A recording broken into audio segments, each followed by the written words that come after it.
What's going on, everybody? Welcome back to the channel. I am Mace, and I am covering BAND-MAID. Again, this band is heavy. They musically are diverse, though.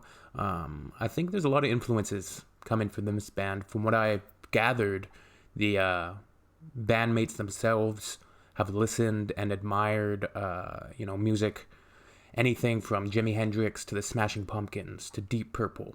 I did read that the drummer, Akane Hirose, is a big fan of Deep Purple as well. That era of rock music, of course, extremely influential, and I think it's great that they pay homage and like that sort of stuff. You know, Zeppelin, Black Sabbath, Deep Purple, of course. In the 1970s, that was like the holy trinity of bands. You know, it's Sabbath, Zeppelin, and Deep Purple.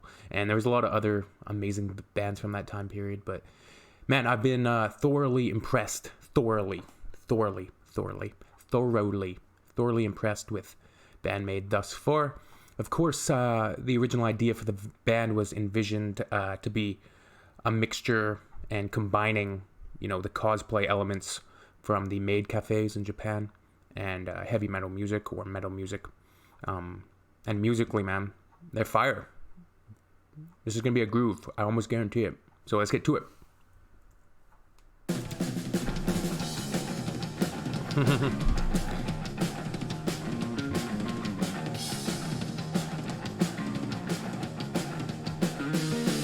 The bass groove.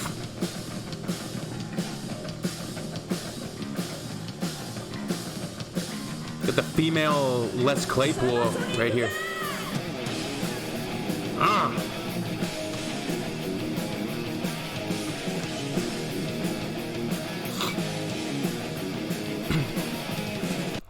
Man. Okay, so this is a jam. That bass groove is fantastic. This is live performance too in Tokyo. You always gotta love a band that sounds good, at least as good as their studio recordings, or even better. Obviously, their stage presence is highly charismatic and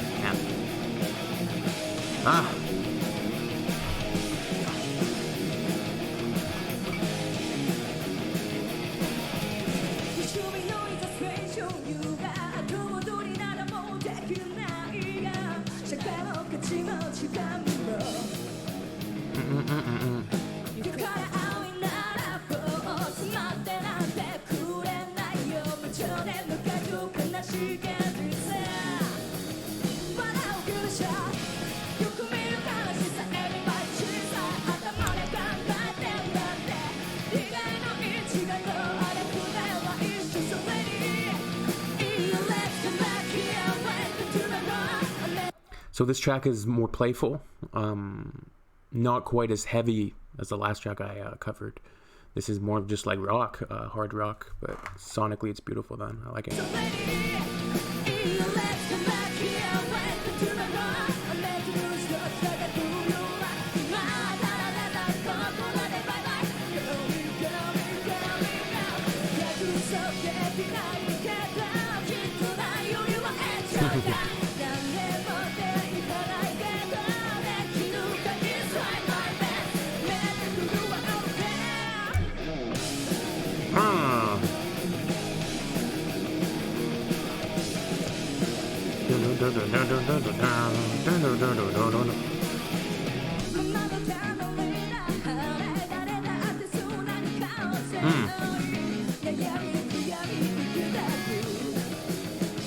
I like how they let the vocals breathe there a little bit.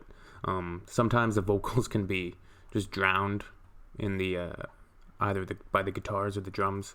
So I like that minimalism there. It really allows the melody of not vocal in the chorus to really come through nice.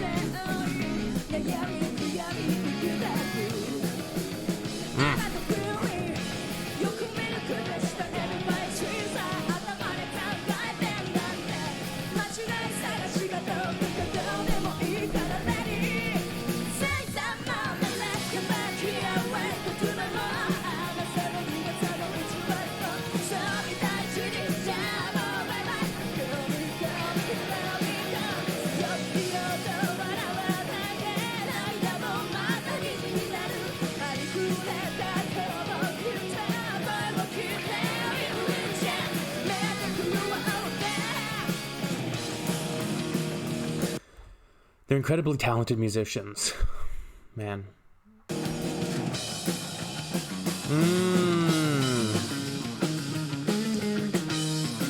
Channel your inner flea. Ah.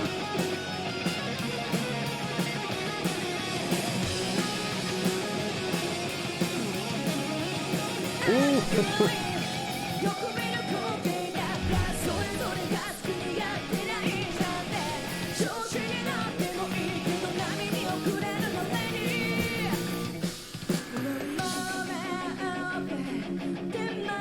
Man, their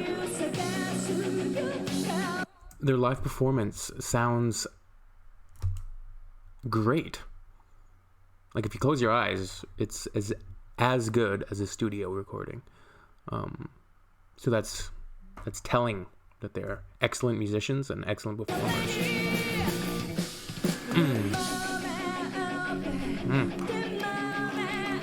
Little bridge.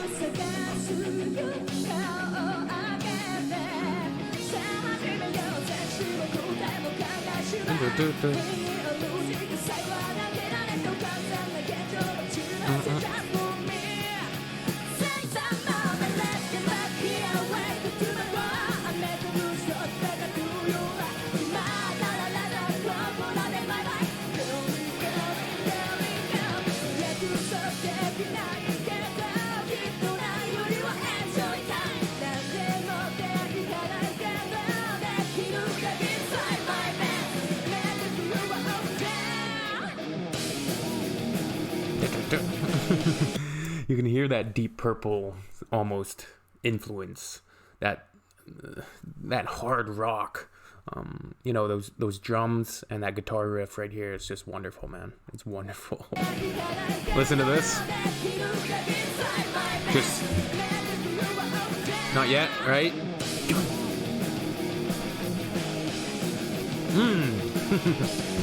That's what I'm talking about. Just ferocity.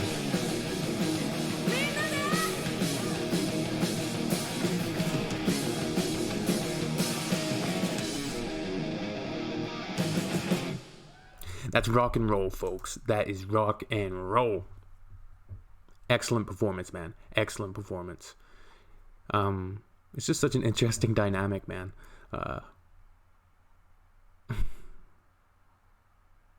Crazy. This is a band, I'm going to go explore their discography a little bit and try to take in one of their records as a whole. You know, a deep listen. People don't always listen to things fully anymore, or really try to absorb things in their entirety, the way that they were meant to be listened to. A collection of music, an album, with the advent of, you know, buying singles on the internet and stuff like that. People are just buying those loosies. What I mean by Lucy is, like, you know, you used to have bodegas or whatever in New York City, and you could buy a Lucy from the corner store, the bodega, like one cigarette instead of buying the whole pack. Now that's what people do with music now. So it's just kind of a comparison there. But I do think there's something to be said artistically to really give a record the time that it needs and listen to it in its entirety. So I'm going to go check out some of their music this evening. As always, everybody, all relevant links for this video here and my channel are in the description if you wish to support the channel. And leave any requests down below. Make sure to like and subscribe, and we'll see you all very soon. Peace out, everybody. Peace and love.